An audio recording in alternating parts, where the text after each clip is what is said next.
Hey everybody, just a quick note before the show. I got a last minute email from Alice, who is currently in Brooklyn and doing a little bit of scouting for us. So she found a spot for next week on Wednesday, the 20th of September. She and I, and possibly Brian, variables depending, will be at Dick and Jane's Cocktail Bar on Adelphi Street in Brooklyn, New York City. So again, that's Dick and Jane's Cocktail Bar. It's the cocktail bar. There are a couple versions of that chain or bar, local, whatever. This is the cocktail bar on Adelphi Street. We will be there. She gave it the ringing endorsement of being the least fussy available option nearby. So with that in mind, come meet us at Dick and Jane's Cocktail Bar on Adelphi Street in Brooklyn on Wednesday, September 20th in the evening, roughly. I mean, like Brian's kind of an earlier end guy, and Alice and I are sort of night owls. So in the evening, we'll say, we will be there with a possible after party at Moe's, which Alice advertised as having a skeleton. So what else does one need?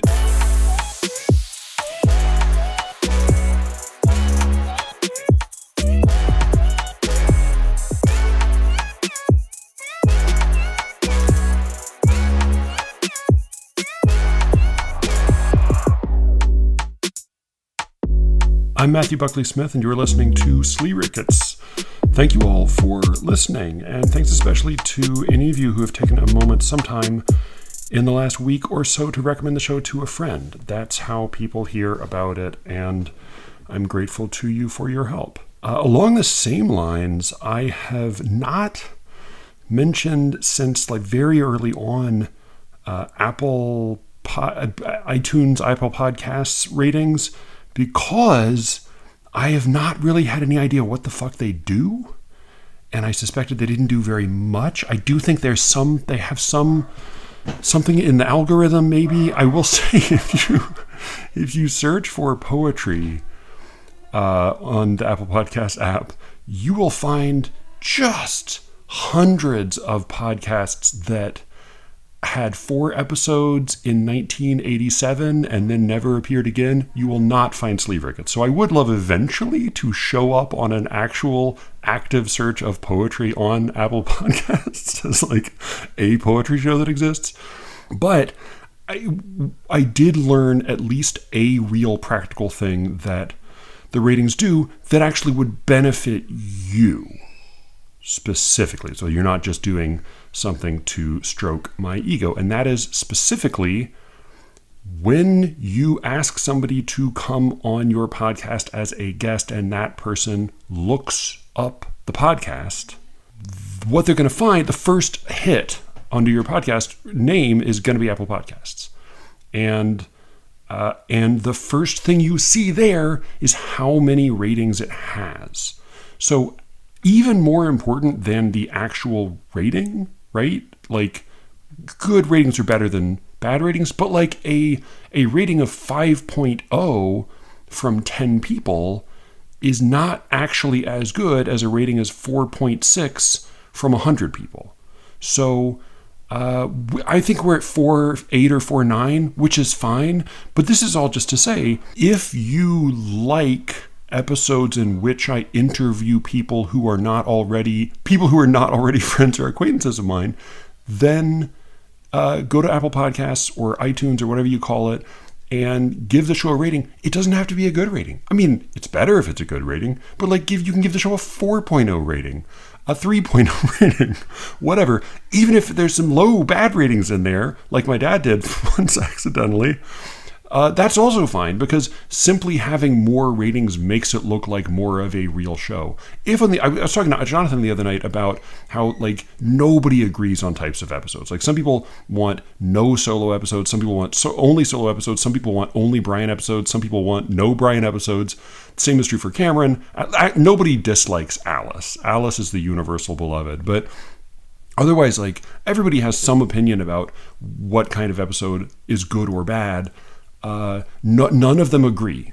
So you may well be somebody who only wants me to talk to Brian. In that case, don't worry about rating the show. If, however, you would like me ever to interview people I don't already know, then please do go to Apple Podcasts or iTunes and give the show a rating of some number. Because the first thing what will pop up is how many ratings. That's what actually makes the difference. So enough of that BS. I may mention this again from time to time in the future, but it is. I finally learned a real reason that has an actual effect in the world, and most importantly, serves your interests. Or again, if all you want is Brian and Alice, does not serve your interests, in which case, disregard. Thank you also to everybody who subscribes to The Secret Show. It has been juicy lately and will be juicy again with the second half of this episode, in which I certainly and possibly my guests say some not ill-advised, but maybe like unguarded things about contemporary poetry. Go to SLEERICKETS.substack.com if you would like to see what all of this is about. And if you put in your email address, I'll give you a week's access for free so you can try it out. There's 50-odd episodes up there now and 3 more every month. So again, you can go to SLEERICKETS.substack.com to see The Secret Show, which again, contra my wife, is not actually secret. And so it is okay to tell people about that as well. I even had somebody write me recently asking to appear only on The Secret Show, which was remarkable. I may also put him on the main feed, but like it was kind of nice. Like, all right, that's something. I have thought about, like, because there's so much range in what people like and dislike. It has occurred to me that, like, maybe I should just do a show on masculinity with Alice and Brian separately from all this. But then any version of any divergence, any like Uncle Tupelo, son Volt Wilco situation would inevitably just cause me to have more podcasting work to do.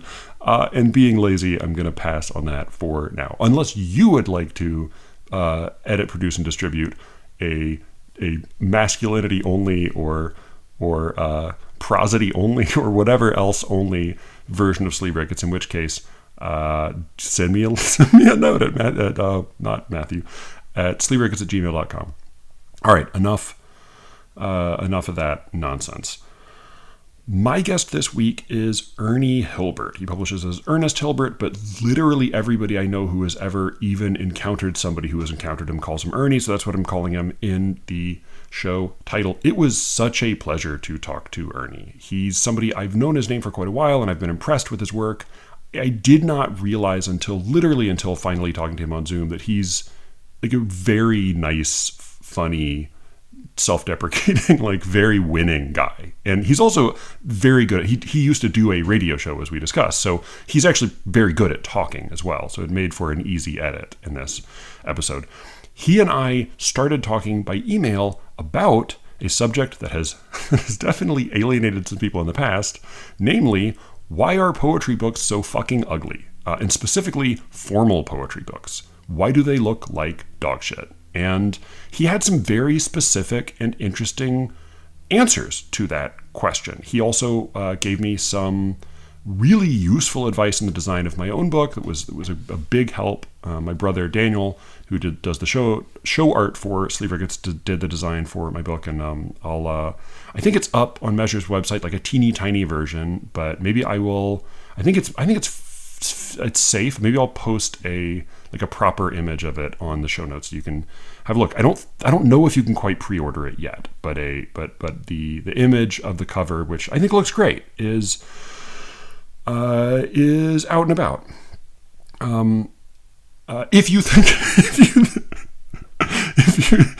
think it looks like dog shit too, then feel free to write it and let me know, because that would be kind of funny for this whole episode to be about how we really want to try to make book covers that don't look like shit and then utterly fail. But Ernie tells some crazy stories about book cover designs and the insane lengths he went to for some of his own. He's also he is a book seller and rare book collector who's worked in publishing. I should say he's also a prolific author. He's published half a dozen books, the most recent of which is Storm Swimmer. Again, Storm Swimmer by Ernie Hilbert. There is a link to a ton of his stuff in the show notes. That first of all, but again, he specifically does want to boost the book. He is a believer. I have called him the Matt Wall of formalist poetry, or maybe Matt Wall, being younger, is the Ernie Hilbert of free verse poetry. But they are both big believers in actually trying to market poetry books so people want to buy them with real money. Ernie is just a hoard of weird publishing history trivia. And so the conversation sort of meanders all over, but it is mostly about book covers. And I think you will really enjoy it. The second part of it is again going to be on The Secret Show in the next few days. Here's the first half of my conversation with Ernie Hilbert, and here comes my daughter, so I have to wrap this up.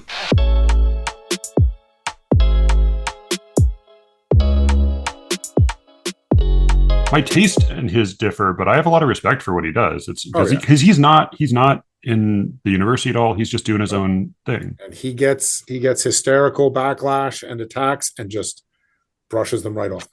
he just moves on, and then people forget it even happened. Right, yeah, because he'll do stuff like, sorry, yeah, right. No, yeah.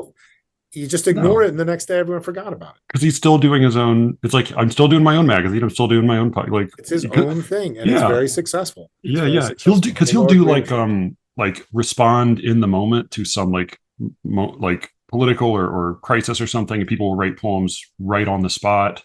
And I know he's like published some that were supposed to be conservative, but like, again, it just seems like I don't really want to hear anybody's poem that was written in the moment, but also like, I'm glad, like I want to live in a world where he exists and is just doing his weird thing. Yeah, I'm glad he's out there. It's good. We shared a publisher at one point. I think our first 2 books came out from Red Hen at the same time. We gave a reading together at KGB in New York. I later gave a reading with him in LA. Those are the 2 times I've seen him in person. And then he had me on for a Halloween Rattlecast to do my book Caligulin and talk about horror and Gothic in poetry. And so that was a fun one. Yeah, I was curious because I think probably the first time I heard your name was because you've had your hands in a million pies and done things for a long time in the poetry world. But I think the first time I heard your name was in association with Everse Radio. And only relatively recently did I realize it's not a radio show. Is that, or is it? Because I would always see the poems on your website and think like, I guess he did a radio show about this. I did. It's evolved. So back in the noughts, blogs were still big and social media hadn't taken off yet. And so people did blogs. And so I actually started it way back as an email newsletter. And some people will remember this back from the 90s.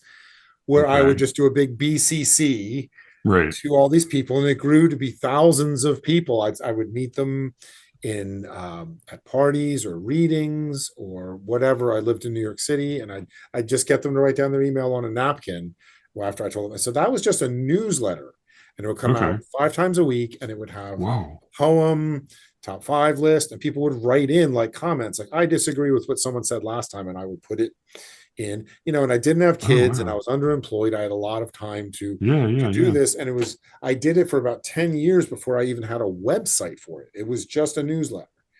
And then I started that, and it was a blog. And then we started deciding to do, I had an Australian co-host who was helping me with things. He's not interested in poetry. He's more of a tech guy. Sure. So we started doing videos, and I would write out a script. There would be a different theme each week, and we'd go, and he would put all the post-production stuff in, add film clips and music and images, and we would put that out. And then I would also put it out on like iTunes as just a radio show, because podcasts, if they existed, weren't really talked about, and they were nothing like they are now. Right. Yeah. Oh, yeah. Like I was going to say, this is very early days. Yeah. So in 2008, when I was doing this, and eventually reached a point where we were just chased off the internet because there is such a thing as fair use, and the Millennium Copyright Act makes this clear that if you're using just a quick snippet of something to make a point as you discuss it, it is perfectly valid. Right. Bots don't know that. Algorithms don't know how much you used or why you used it. So I would use all these things in a single show. Hey, play a clip of that song, top 5 songs about bicycles, Right. Boom. And we would do that. So you have 5 licensed pieces of music being just played for a few seconds. Show that clip where De Niro says this, and then boom, there's a little clip from a movie. By the end, this 45-minute or hour-long program of video and audio is just filled with stuff that we don't own, right? Which we're using in good faith to just make a point about the theme of that issue or of that episode. And then these bots just started taking them down, just like boom, boom, boom, boom, boom. So it's like off of YouTube, boom, off of iTunes, boom, boom, boom, boom, and we'd get sued because I had a still image of some boxer that had happened to appear in a newspaper in New York. And the guy sues me for $200,000. Oh God! Right?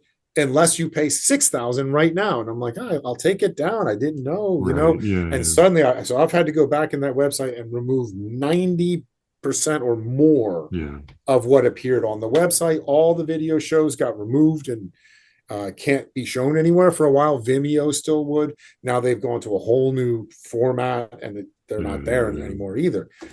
And so all the work we did vanished because of copyright paranoia on the part of big corporations using bots to do this. And then these nuisance suits where lawyers will just have these algorithms that match a photograph. So it's a photograph of an apple. And this guy who took that photograph swears it's his. Pay us $6,000 or we will sue you for $400,000. And that's their business model, is they hit anyone who had a blog in the 90s or the noughts, and they terrorized them to try to get money out of them. So I eventually had to go back and just remove all the work I did for years. That's why it's still called Everse Radio, is because that's just the image that I have, So. Right. Yeah, no, that is. So this is something I have wondered about I know like Matt Wall has run into trouble with his own music, because of his label. Like he's gotten into a tug of war with his own label over this. But like, there are a lot of podcasts, big and small, that use a lot of stuff in exactly the way you're naming, where they will play a little clip for specifically critical purposes or for specifically, illustrative purposes. And I have always wondered, like, what's the deal? Like, why are some of those, like, why were you terrorized in some of these other because shows I or was not? on video platforms. It was Hollywood that was really okay. So podcasts are still Hollywood. Kind of the Wild West. So if you ever watch these things like Rick Beato's show where he shows you how to play different rock songs, or he does top 20 best rhythm guitar parts, a lot of bands he has to say, these guys are blockers, so I can't play it for you. And so like Led Zeppelin, Black Sabbath, he can't play Iron Man because the whole hour-long show will be instantly taken down. Because there'll be a complaint, because a bot will recognize that the Iron Man riff got played on his show on his guitar. So he says Guns N' Roses, like, so these properties are worth so much. I don't like to call them intellectual properties, but entertainment properties are worth so much. And it's not necessarily, I don't think it's the members of the band. I think it's the corporations that own it, have legal departments that use the latest technology to immediately remove anyone who could hypothetically make a penny off the music. So I was on video platforms. That's where we got chased. That's the key. Okay. And then I decided to just move on. And after a bunch of lawsuits, which came to nothing, you just ignore them eventually. They're never going to do anything.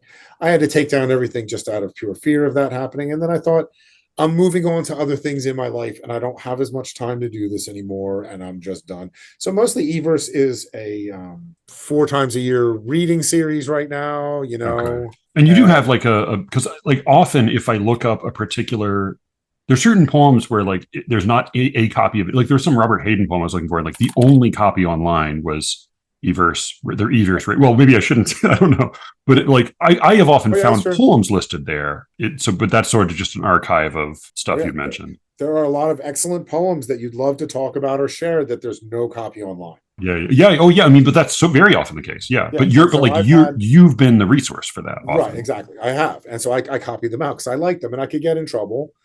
But like I had a Langston Hughes poem, and they were like, "You've got to take it down." But they did it in the right way, which was, you don't have the right to reproduce this.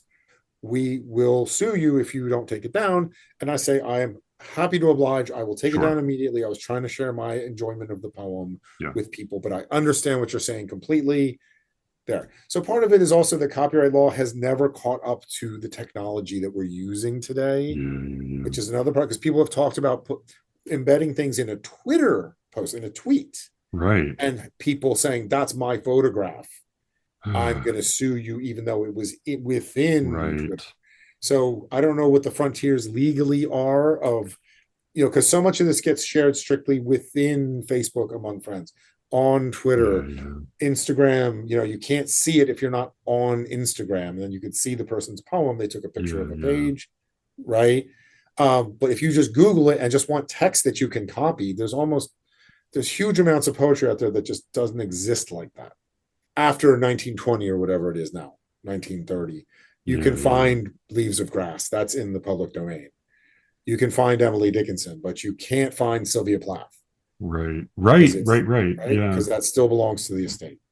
Disney keeps pushing out the length of what the ownership is, because they're trying to protect because of Mickey Mouse. I think and didn't like just barely like Steamboat Willie, like proto Mickey Mouse, became public domain recently. Because once he goes, because like James Joyce's Ulysses is now free to I could publish a version of it. Right. Because that is in the public domain now. They can't protect it anymore.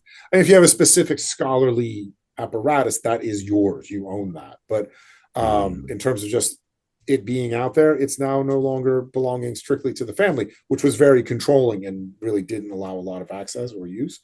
So you have these high-powered legal teams arguing these things all the way up through the courts to extend it, not so that a family, it was originally so that a widow and the children could be taken care of for their lifetimes by the thing created by the usually male writer back then. Because it's like death of the author plus 75 or 80 years or whatever. I think it keeps going. And the European Union is different, so it might be legal there or maybe not. And then you get into this whole thing, and anyway, so they keep pushing it out for purposes of an intellectual property owned by a publicly shared corporation, which shareholders all own that, and so exactly what the family is money now. The artist's dream to enrich a corporation, a few pennies at a time by crushing other artists. I mean, this is like related to that kind of funny question that has come up a few times about like whether and why or how poems are effectively free. Like you can sell a copy of a poem, you can sell a book, but with few exceptions, like if you are a powerful estate or a corporation that has bots out there, like in most cases, poems are effectively just free. And like most poets, happily treat them that way. Like, I think on the one hand, like it's great if you can get some kind of compensation, but there's almost not an expectation in most cases. Right. That's not why they went into it. Which is like I feel very much that way myself. But then I get like, to me, like that's sort of the other side of the poetry doesn't make any money knock, right? It's like, well, it doesn't make any money because you can't sell it. Like it defies sale as a product. Yeah. I mean, James Longaback writes about this in The Resistance to Poetry in his book by that name. The first chapter is called that. It's like the poet wants the freedom of being able to do whatever they want without the constraints of a commercial enterprise with a producer saying, no, you've got to change those lines. And you're not appealing to this demographic. We have to change this. So there's freedom, but it's like there's this anxiety because you want all that freedom, but on a certain level, you do want lots of people to read it. Yeah. But you also want it to be this mysterious thing that is just yours. And so there's this tension there. Most poems don't make money, of course, and that's not why people go into it. So yeah, as I said, that one instance was the only time it was a poem. Right. Yeah.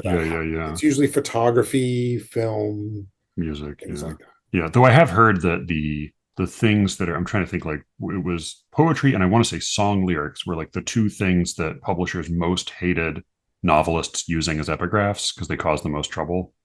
Really? Yeah, which I would have been. I was surprised before, but maybe it's like that's one of the if like a big five publishing house takes 3 lines from your poem at the front of a novel, like maybe like as a poet, like that's the one time you can get paid, and so you really dig in. Like, I'm going to squeeze every bit out I can. Yeah, and I don't know. I mean, like publishers have standard licensing fees, and they would probably it's a one-time fee. Most smaller publishers like Red Hen and Measure, which are 2 of my publishers, the idea is that they give you 50% of whatever they get from someone using it. So I will say I've appeared in anthologies where I didn't know until I saw myself in the anthology and didn't know I was actually going to be in it, and I never got any money. Maybe they gave it away for free. I don't want, I don't want to get in any trouble here. Right. Yeah. You didn't then hire a lawyer to go. Yeah. No, I didn't, because I want my poem to be read by students, because that's the way you'll get passed to the next generation. Yeah. I think anthologies are the best way of you getting recognized by people who then want to seek more out from you, because one of the main ways that an average American will interact with poetry is in a classroom, of one kind or another. And if something really takes them, they may seek your book out, and they may want to learn more about it, and they may share it online. And and when I find my poems being reproduced online in different ways, I would never dream of doing anything, but I wouldn't even contact the person. I just say, good, I see it. But there was one case where someone bowdlerized one of my poems. Oh God. Because this was very funny. And I wrote a blog post about this, because he was a pastor of some kind, and he was using one of my poems that's on the Poetry Foundation site, which is surely where he found it. And he was using it in a sermon, but he changed the words so as not to give any offense to any people who may possibly. Out of curiosity, how egregious was the change? Like, was it? It was pretty basic, like changing crap to stuff. Sure. I mean, it was pretty. He didn't fuck up the meter, at least. No, he didn't actually. And so I thought it was funny that it's like someone even, but I was sort of flattered that someone cared enough or found it useful enough to bowdlerize it. Right. Yeah. Right. I mean, it's almost like you've arrived. Right. Right. I mean, like someone was offended enough to change my stuff for an audience. Yeah, so to have the thought, like, how would this be received by my audience? Yeah, exactly. So it's pretty funny. Anyway, so did you want to talk about book design? Yeah. So this conversation started over email when we were sort of griping mutually about book design, and I guess I thought I would try to start this conversation because there's a lot of places we can go, but what is the problem? Like with contemporary poetry book design, what's going on? What's up? I will say, before I get into this, I mean, I think there are things you have to go back in time to get to where we are now. But a friend of mine, a coworker actually, who reads fiction, does not really read poetry and probably wouldn't buy a book of poetry, saw my book, or he had a copy of my book, my most recent one, Storm Swimmer, and he said, "Hey, congrats, man. It looks like a real book." Yes. Like, meaning it doesn't look like a poetry book. It looks like it could be fiction. It looks like it could be essays or nonfiction. Yeah. And what he was unwittingly saying was that he probably sees books of poetry and they stand out like sore thumbs compared to most other kinds of books, because so little thought, or such poor thought and care, has been put into the covers. Yes. Some of this has to do with where we are historically right now. It's perfunctory, I think, on the part of a lot of publishers. The design put a lot into it. Yeah. Let's just go back a little bit. So the history of publishing in the 18th century, if you bought a book, it would not come with covers, or from the Regency period, maybe it would not come in the covers you would think of. The publisher did not. There was a printer, there was a publisher who hired the printer, and it was sold in bookshops. Sometimes the bookshop was the publisher, was also the bookshop. And you would know what it was from the title page, which would have all the information you needed, including an epigraph, a long title, the short title, where it was published, who published it, what year it was published. Some of them had typeset ones. That was the norm. Others had engraved title pages, which is done. The whole thing is composed as a work of art. So sort of like if we talk later about dust jackets, like in the Washington Post piece I did, there was hand lettering. So it was not done with typesetting. Like the name of the author was actually painted. And going back to the 18th century and earlier, it would have been engraved. So some of these were quite elaborate. There would be a frontispiece often, which would show a bust of the author or the author's head. And those were the selling points. There was no book cover. If you wanted to bind it, you would. Otherwise, you have things that today are still, to this day, they're stitched. They were never bound. Right. Okay. They never had like leather or wooden covers covering them. It was just the paper bound on one side, the codex shape, raw. The joke about Shelley's Prometheus Unbound is that it had such a poor reception that no one would bother spending money to bind it. So that was a contemporary publishing joke. Okay. So you would have it bound by your own binder or by another binder. That was a whole different industry. You'd take it from here and do this. Right. Okay. These things were not combined until the later period, like sort of the 19th century, certainly from the middle of the 19th century to its end. Increased literacy means the market is big, which means it's commercial. It's no longer a book intended for 1,000 people, which even then might take years to sell through, like Paradise Lost through those. Right. That's why there's so many confusing different title pages of Paradise Lost.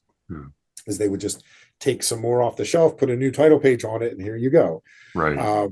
So once books really start selling, because literacy becomes more common in America and in Europe and England, you have the Education Acts of 1870, 1873. All of a sudden, you have Penny Dreadfuls and yellow journalism. And so it's just stuff that modernism was a reaction to. And that's one of the reasons literary modernism became more elite and difficult, was to separate out certain readers from the mass of readers who simply didn't exist before. But back to book designs.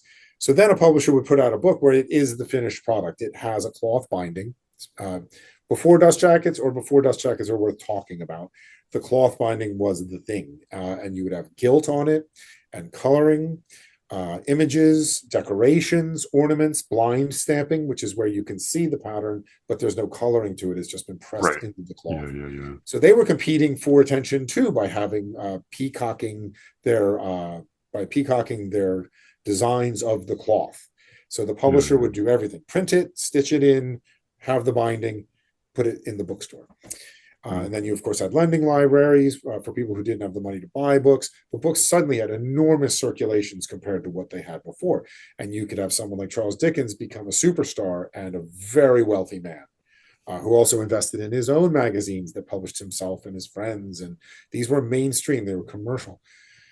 By the time you get to the late 19th century, you have dust jackets are usually just brown paper, or it just says brown paper with black lettering saying, "This is the book," by H.G. Wells. Those are very scarce. We know the Anne of Green Gables, a dust jacket did exist, but no one's ever seen one. So someone has referred to it. It's sort of like in antiquity, we know that Aristotle wrote a part of his Poetics about comedy because others referred to it, but we've never seen it. It was lost. Like all those poems we only have fragments of because people quoted them. Right. We know it exists because someone referred to it in a contemporary way. So we know that, people say that would be $1 million dust jacket, because any real book collector would need Anne of Green Gables dust jacket if one ever surfaced, but no one's ever seen one.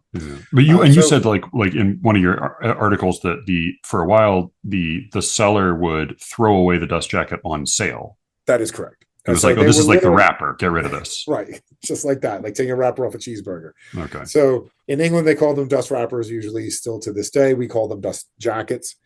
That's just nomenclature. They're the same thing. And so if you think back to what London or New York City would have been like in the year 1900, let's say, the reason people say you don't wear white until after Memorial Day, if you look into the actual history of that, it's because that's when people who had the money to left the city and went to Long Island to the shore, because if you wore white, there wasn't soot everywhere. Exactly. It's coal, heat. Right. Everything's covered in soot. Yeah. Horse manure is 3 feet compacted deep in the streets. Right. You don't wear white. Okay. So the point Yeah. is, imagine what all this does when it's settling on the books. And so the dust jacket really protected all that elaborate gilt fanciness that's on the book cover. Right. So you take it off, you throw it away in the store often, and then the person would wrap it up in brown paper bag with twine and say, here are your books to take home. Okay. Which is one of the reasons they're so scarce once you get to the night. But they were bland. They just indicated what was inside, if anything at all. Yeah.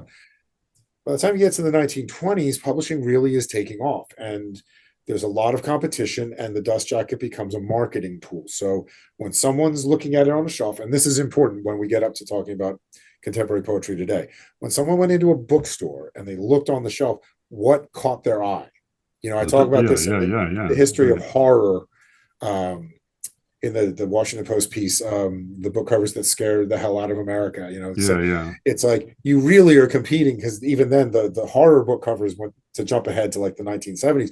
They used greeting card techniques where they cut out holes in them. They had perforations, but also like little topography to make the monsters. I remember buying horror books like that even when I was a kid in the 90s. Like it would be like layers inside them. You'd open them up and they'd have reveals, and So the packaging becomes a form of marketing. You pull it off the shelf because it really grabbed your eye. So in the 1920s, you do have these things like The Great Gatsby, which is really colorful. It's a really important dust jacket because Fitzgerald had seen the image they were going to use. He wrote to say, you have to use that now because I've written the eyes into the story, and those are the sort of oculist's eyes that are over the wasteland. So very colorful. That dust jacket in the first issue, I mean, if it was in nice condition, some people rebuild them with Japanese paper and color them. It's like half of it still exists and they've colored the rest in. If you get a really nice one, which first issue on the back, J. Gatsby's name has a lowercase j by mistake. So they had secretaries taking ink pens and doing an uppercase J.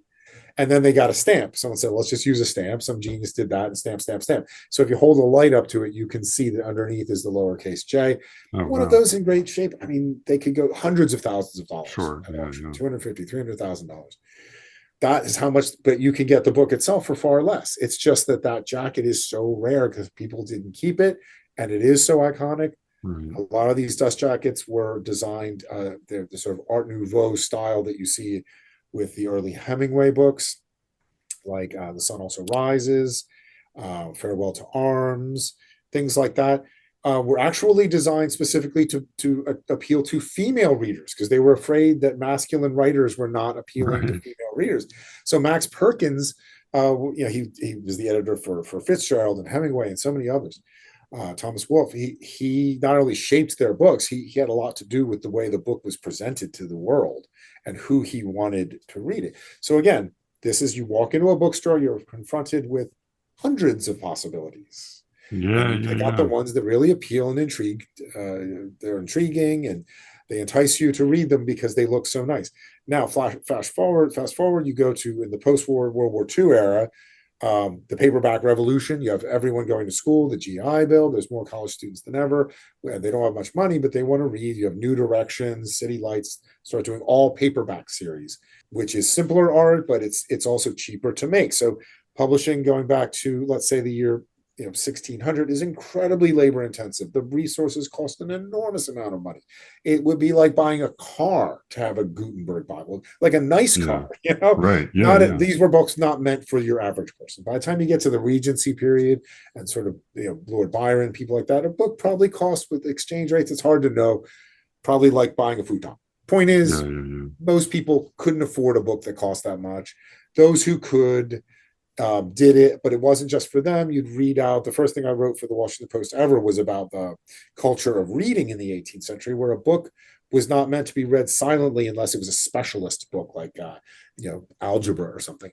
Most books that had a storyline and narrative were read out by the mother, the father, an older sibling, elder in the village. People would come after dinner and congregate to hear books read aloud, because optometry was not a developed practical science yet. People lost their eyesight by 30 or 40, couldn't read easily. Candles were expensive and smoky. So you didn't read after the sun went down. Mm. So reading was mostly listening back then. And so one book would have been sufficed for dozens of people to experience it. Yeah. But once you get, so it's getting cheaper. The later 19th century, it's being done, it's machine done. Okay. And then and you have arts and crafts movements that, like William Morris, that react specifically against mass production to try to make things by hand again. Those are collectible, but they were never for a mass audience on purpose. Then you get to the paperback revolution. The books are in the 1950s cheaper than ever to make and move and store, but you're still literally putting the lead slugs in. It's still typeset, which Oh is God. still Yeah. Yeah. Yeah. really No. takes a lot to put a book out. It has to be worth publishing, or someone has to think it's really worth publishing. I mean, there's a lot of dreck, but Yeah. point is, it was not like press a button, boom, I have a book. Yeah. So the cost of making a book is going down, down, down, down, down. And typesetting had revolutions and got better technology and more automated as well. It wasn't always one person there, a compositor putting it together. You could start doing it by big keyboards where the machine would set it all, but it was still hammering in. So you get a bite. If you look at an old book, you have this impression where it's pressed in. Then you have, starting in the 80s, 90s, you have what's called cold printing or cold typesetting, because it's just done without anything hammering down. It's no longer percussive. It's printing out computer style. Right. It's getting cheaper. Then we have the internet. You could just say, kaboom, it's printed online, so to speak. Right. There's no physical version. And now putting a book out is cheaper than ever. You can self-publish, print on demand. It costs nothing now. Not nothing, but it's so easy to put a book out that more books than ever are being put out. So the vast majority of books of poetry will not appear in a physical place to catch your eye. That's my point. Yeah. Go to a bookstore, there is a poetry section, but it's going to be filled with Whitman and Neruda and things from times past that are still, and if there are a few new people, sure, there'll be Ocean Vuongs and some Terrence Hayes and people like that, maybe, if they have a poetry section at all. Yeah. The Barnes and Noble that was around the corner has moved to smaller digs, and the poetry section is mixed in with drama and criticism. So it's all this mess of just not much there. So the book cover exists to, I think, comment, if you will, on the words within, because it's no longer trying to catch your eye that much. You're not going to buy it because you saw it out on a table and it caught your eye. Probably that could still happen. But it almost becomes an afterthought, like the publisher just needs to tick that off that Thursday to move on to the next phase of the production schedule. So the publisher I have for this latest book, it won the Vassar Miller Prize, and so it's published by University of North Texas Press. And they do one book of poetry a year. They do one book of short fiction, which is the Catherine Ann Porter Prize winner. The rest of the time they're doing women's studies, feminism, military history, regional history. These things don't go to bookstores. They're for specialists who buy them directly, or they get assigned in a class. And the book covers are a little bit perfunctory. And so whenever I sign on with a new publisher, I look at their backlist to get a sense of what they've done. And I've always wanted to get involved as much as I can in controlling this. And so it's that could be a good or a bad thing, depending on the background and the taste and the abilities of the poet. But, so if I got a book deal hypothetically with FSG, I wouldn't say a word. You know what you're doing. It would be embarrassing for me to say, hey, I have ideas. They say, shut up. We have an actual art department that has famous people working for us, and it's going to look good. That's fine. Smaller places just don't have the time or the people to do it. They might mean well, but if you can get involved and ask politely and say, would you mind me showing you some ideas I have for this, And so I started right with my first book. They were actually okay with it. And that was 60 sonnets, and that was that has kind of like an anti-design, like it looks very old-fashioned to my eye. Like it reminds me of books I've bought from earlier decades that are sort of like, it's almost like the title page version of a cover, right? So at least the version I'm seeing online, where it's like very very plain. So what it was, I was visiting Jan Schreiber, who's a poet up in some place outside of Boston, and I was there to visit X.J. Kennedy, and I did the interview with him in their house, in Jan Schreiber's house, and he rebuilds harpsichords, works on piano. So he had a little mini grand, I think it was, in the front room. Oh, it's like And so music. he It's like a had music. these Oh, right. sort of Schirmer style sheet music sitting out. And my book had been accepted, but I hadn't had any ideas about the title yet. I'm sorry about the. I had the title in mind. I didn't have a cover, and I said, "Wow, I love that." So it reminded me. I grew up. My father was a piano and a piano teacher and a music teacher, so we had those style things all over the place. That's sheet music, Right. Yeah. and so I said when I got back to Philadelphia, could you do a really high res scan of that? Because it said Bach where Right. it says 60 sonnets. That was a Yeah. block that said Bach. So I gave it to Jennifer Mercer, who was the designer who did all 4 of my first 4 books. Yeah. And I said, can you match that type? And in place of where it says Bach, you put 60 sonnets, you put Red Hen into the area at the top where the publisher's name was. And then put the rest of the information in there, and then leave the rest. So it has a wine stain, it has a coffee stain, Yeah. I it love has a it. tear. So it looks like the ones in my house growing up, where they were also coasters. They were, they were stacked all over the place. And then for a little bit of an Easter egg, I this was a 1950 book, so it came out in 1950. Editions Peters, and so it had the upper corner torn off.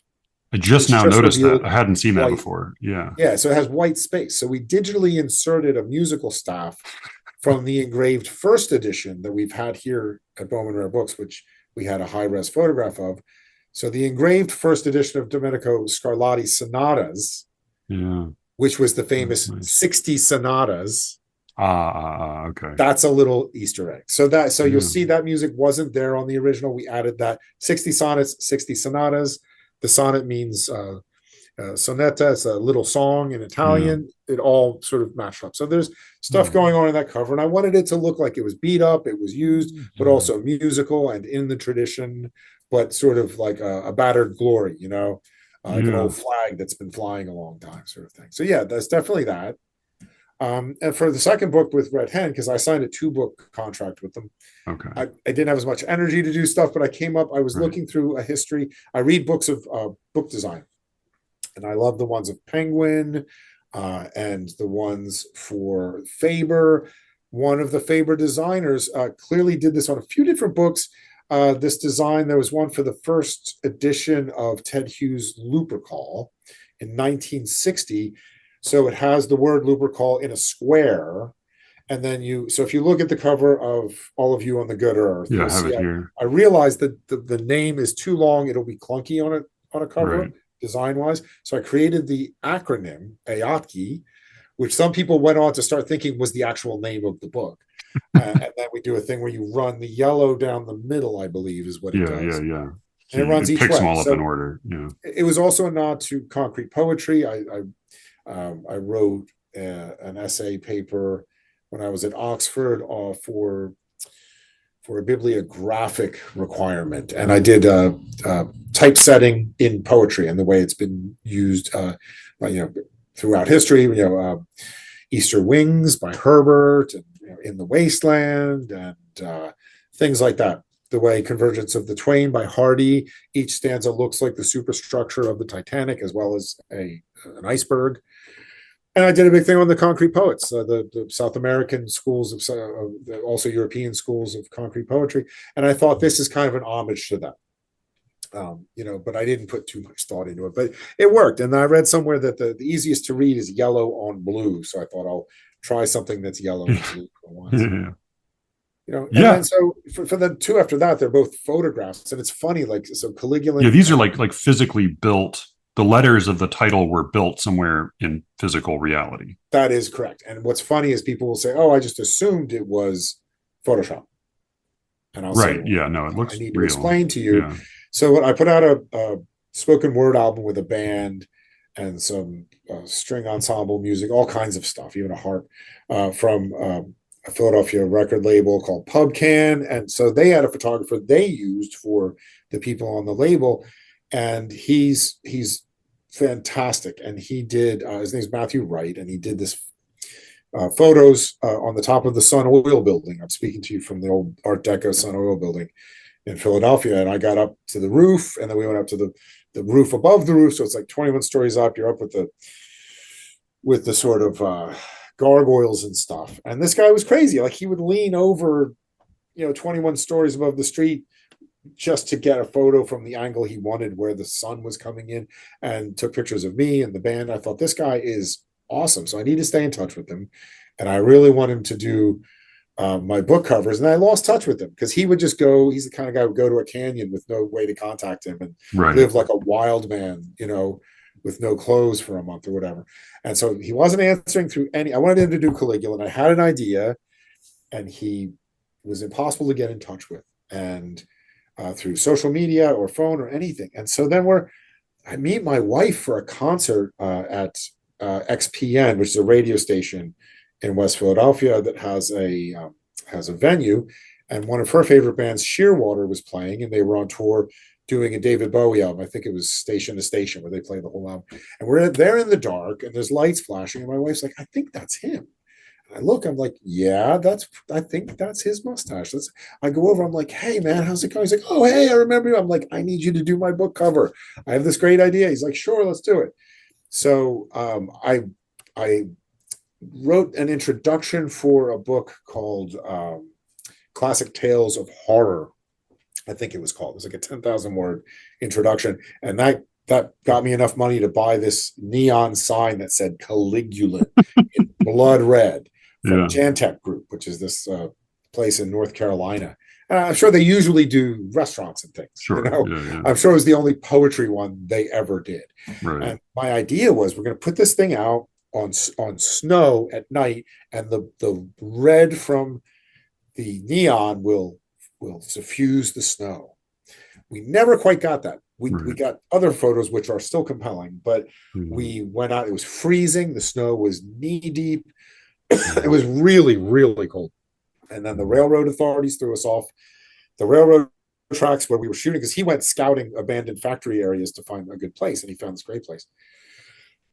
So we had it on the tracks. We did get a good shot because we had to bring a generator and carry the generator out, and just whenever we had someone watching for trains, they train, and then we all run and hide. And I really wanted the picture in the snow. It didn't work out, but we got that great picture. And then we went up after the train authority came and told us we had to get off. We went up to this bridge, and we were still ducking because the police would come by. There were like state police coming by that bridge patrolling the area because it's all these abandoned buildings. But to get that neon shot in the window, which is on the cover, we hung it in the window. And then we had once he got across the street. And the thing is, it was so hot, like it was so bright, that if he took a picture, it was just a wall of red. So we needed so much of a delay on the camera that I ran a cable to under the snow off the bridge to where the generator was. And then he would say, ready, go. And I would turn it off. So he would have a long 20-second exposure where the sign was off for all but the first second of it. Then we got the right thing where it did not overwhelm the lens. And we got it, and then for the rest of the design, I went to Jen Mercer. I always, I love the beginning of the Ridley Scott film Alien. And the beginning of the film, I don't know if you remember, it's just space. And then there's a single line, and then another line, very minimal, until it fills in to become the actual letters. And that's been copied a million times, and less. So that was considered. The people who did that said it was sort of a slight variation on Futura font, or a disjointed version of Helvetica Black. It was created by Robert Greenberg. They had done Superman, and which had a similar thing, and then they did this. And I said, I want that. So at the top where it says my name, that is actually digital typesetting, in again an homage to Alien, the way the Greenberg Associates group did it at the time. And then I thought, I'll do another photo one for Last One Out. And he had moved, Matthew Wright had moved out to Oregon. I'm like, oh great, so I guess we're not going to do it here, because I scouted some places. There's a skate park under I-95 overpass that I really liked, that I thought would be cool. But he was like, I can't afford to fly back. So I said, okay, scout some places in Oregon. He went up in the mountains, snuck onto logging roads that were illegal. He shot a few different things he found, and then he did the one. So I don't know if you look at the cover there. Oh yeah, I've got it. That where it's where a road curves in a weird way on itself. So you can, and then he did it with the delay to get the tail lights stretched out, and it's someplace near Ashland, Oregon. Yeah. It's actually latitude 42.0919, longitude 122.5896. So if I ever go to visit it, that's how I'm going to figure out. He used a 30-second delay on that to get those. So what I did is I was going around to all these different stores buying those letters. See, those letters they usually use, like if it's someone's graduation or it's like a birthday party, you could go to Crate and Barrel or whatever, and you put those letters up, and I was trying to find enough letters to spell out the entire thing that worked and had the same brightness. And each one has batteries in it. And then I shipped them all out to him and told him, can you get out there and set them up and do it? So yeah, Matthew Wright's an amazing photographer. And then just bookmark this for a second, because on a personal note, I would love later to talk to you just about because this of course all is integrated, and even on the spine it's the same lettering. He took individual pictures of each of those by itself and cropped them out, so each of those is actually a tiny photograph down the spine. That's amazing. So that it captures the same letters, that the same quality. Yeah. But I would just love to get some notes from you, and maybe even like copy paste some stuff to my brother. We have a much less ambitious design, but I would love still to have the jacket be like integrated and not like have like one thing here and the rest of it looks like it's something else, Absolutely. I mean, I'm happy to talk and give any advice you want to hear. And the thing about Last One Out also is I wanted it through designed. So if you take the jacket off from the flap all the way to the other flap, it's a single photograph. Yeah. It's a single landscape that goes all the way through. Who is going to spend that much time caring about something like that? Almost no one. Yeah. We were going to talk about Walt Whitman, which we can in a minute, but remember, Walt Whitman was in his late 30s, I believe, when he self-published in 1855, Leaves of Grass. He had worked in publishing and printing for years. He even typeset some of that long introduction, which I just reread this morning, actually, with some coffee when I woke up. He then got bored and let someone else finish it, but he always had input about how he wanted his things designed because he had been in the business. Yeah. In the 90s, I worked in New York City in magazine and book publishing. And so I would see all the different art. I mean, they had a wing where the artists would come up with 3 or 4 covers proposed for each book, and they would sit in a meeting, and mostly the marketing and the sales reps would weigh in. They're the ones whose opinions mattered the most. The editor was there, but didn't really do much, and the author was not involved at all, of course, because this is a business decision. So they would come up with 3 or 4 different ideas for each book, and then I'd get to see which ones worked, which ones didn't. And if you go through some of these books of designs, you realize, I've got that one on my shelf at home. I've read that one. And you realize how much that cover sticks with you as actually a part of the book. It feels like it's part of the book, even though it is an epiphenomenon, or however you want to say it. It's outside of the actual text. It still matters. It still fills the book with a certain feeling. It creates a certain anticipation of what you're going to find inside. And I get really ambitious with these things, and I will spend years taking notes and ideas. So, for the book that just came out, Storm Swimmer, I was thinking of so many different, Bridget Riley, Gianna Sarconi, Gerhard Richter, Stephen Hutchings, thinking about the smearing. We could license. And I thought, well, these people are going to be expensive. And, when the book wound up being published by UNT Press, I didn't know who was ever going to publish it, or if it would get published. So once it was, I thought, okay, the timer's ticking. Let me get on this, give them something that they really can't go astray with, So I found this. The painting is La Fiori by Franco Salas Borges. He's a Chilean painter who is based in Paris. And so I contacted his gallery, his North American gallery, Mitch Plotkin, that's M Gallery in Boston. Contacted him through Facebook. So I love this work. It's so just amazing. And that's what he does. He does that. He does seascapes in sort of wild, romantic gestures. Yeah. Very tumultuous. and I wanted that one, but it was in a private collection. It had already sold, and luckily the gallery had put it in a catalog and had a very high res image. Even then, I had to fight the publisher when it came time to do this.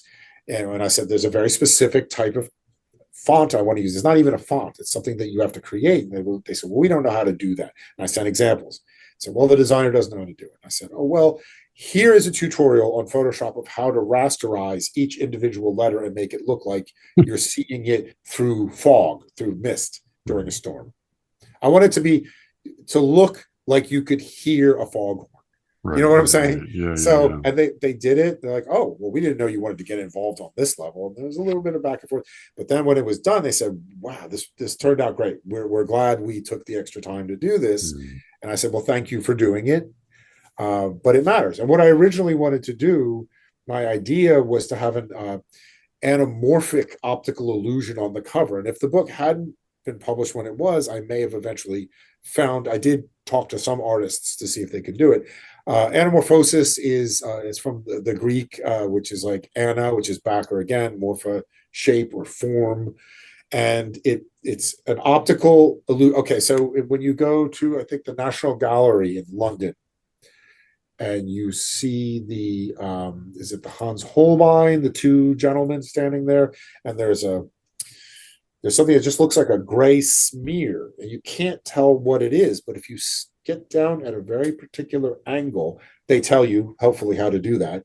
Suddenly, the angle at which you're looking at the canvas, it comes fully into view as a skull. Yeah. That one, I know. Yeah. Have you ever seen that? I've seen that one, and then I think Dali did a couple like I'm that. Sure he did. Yeah.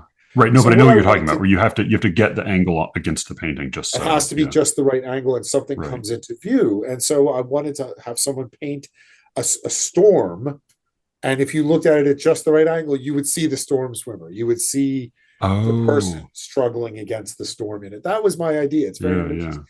It didn't come around. Maybe I'll use something else in the future. Right. But the other thing is, like, you are projecting who you are, who the publisher is with this. Some publishers are very good with, they're very artistic. They think about these things. Some are not. So a university press that puts out regional histories is not thinking artistically. They don't really care. It's one more thing on a production schedule for them to tick off. Something like Wave Books in Seattle, they do a fantastic series where it's, even though each book is a slightly different format, some of them sort of quarto or what have you, there's the gray look. I mean, the new Tim Donnelly one is actually in a dust jacket. It has color, but they do all these ones in trade paperback where it's this gray and no color, but very interesting use of typography. They're very well designed. It's bordering on just pure art. And so you look and you say, that's a Wave book. I know who published that. Yet every single one is different. Then you have ones where it's so standardized, it's kind of Procrustean, like you have the new Criterion series, where everyone is just this sort of like interlocking, overlaid rectangles. Am I thinking, is that right? Yeah, it's just a rectangle sort of. It's a standard shape, but they just replaced the colors and the letters in the middle.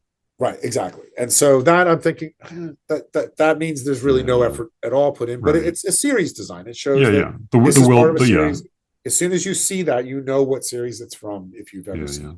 So this is a distinction that has, because I think, like, for somebody who doesn't have a background in publishing, it's funny when I bring this up with poets, I often find it's difficult to talk about, not just because it's uncomfortable to say, like, hey, have you noticed how almost all books of formal poetry look like shit? Like, often, like, including the person I'm having a conversation with, including mine, often, like, of course, we all feel that way, right? Yeah, but like, it's partly it's that, but it's also partly because I think it's not always clear to people what you are talking about, and it occurred to me, like, there's several different elements. Like, even talking to Matt Wall about this recently, who's very involved in his own publishing and design, I realized, like, he was immediately, what he went to is the quality of the paper and the quality of the typesetting, which is a serious question. But there's layout, there's paper quality, there's binding, there's typography, there's cover design, jacket design, and we have been talking basically mostly about jacket design in this particular conversation, which is usually what I mean when I say formal books of poetry look like shit. Is the jackets look like shit. But there are these tiers that to me, like, the New Criterion series is that sort of standard, block rectangle thing. It doesn't look good, but it looks real. And this is the distinction. I think Wilbur Price similarly had like a very RIP had a similar like standard, right?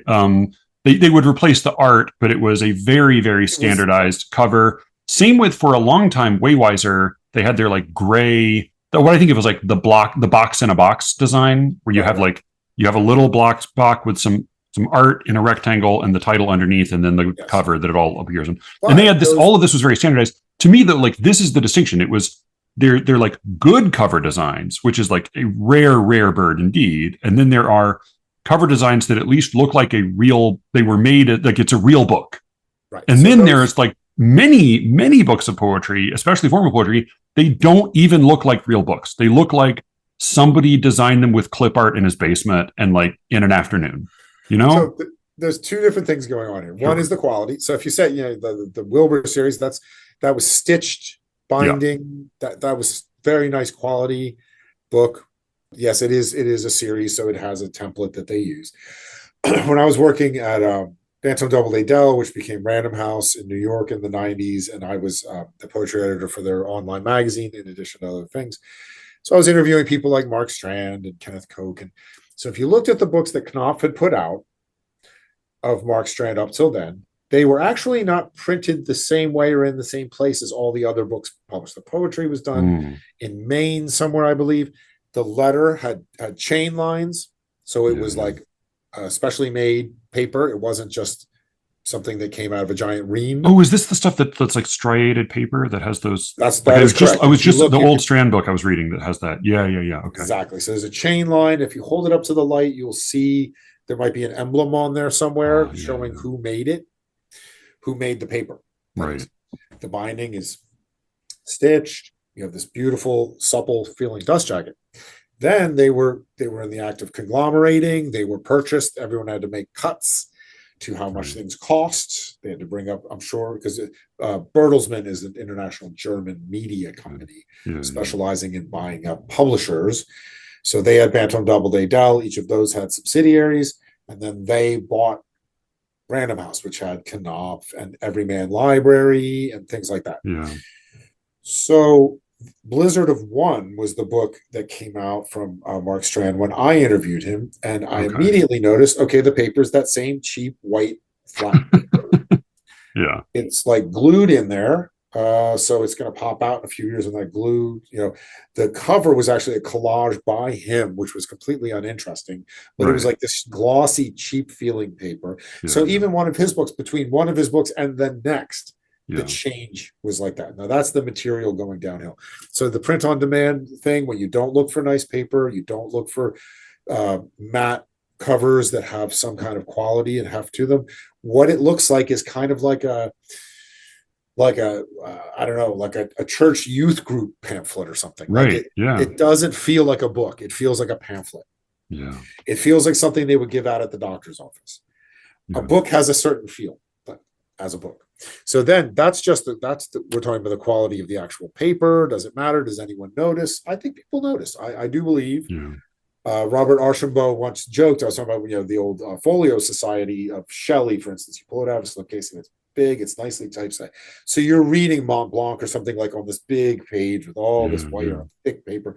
It changes the experience from reading it on dry. Totally. Is the poem the same? Yes. But it is different. He called it the luxe version. It's like that's like the Cadillac of reading. Like if you have the space and the money, you can read a beautiful art-made fine press edition of something. Is it ever going to have broad appeal? No, of course it's not, for financial reasons, as well as just the labor intensive quality of making the things. But if it's a really cheap book, you feel like maybe not I can't speak for everyone. When I see a bad book cover and cheap paper, I don't take the poetry as seriously inside because I feel like no one else did.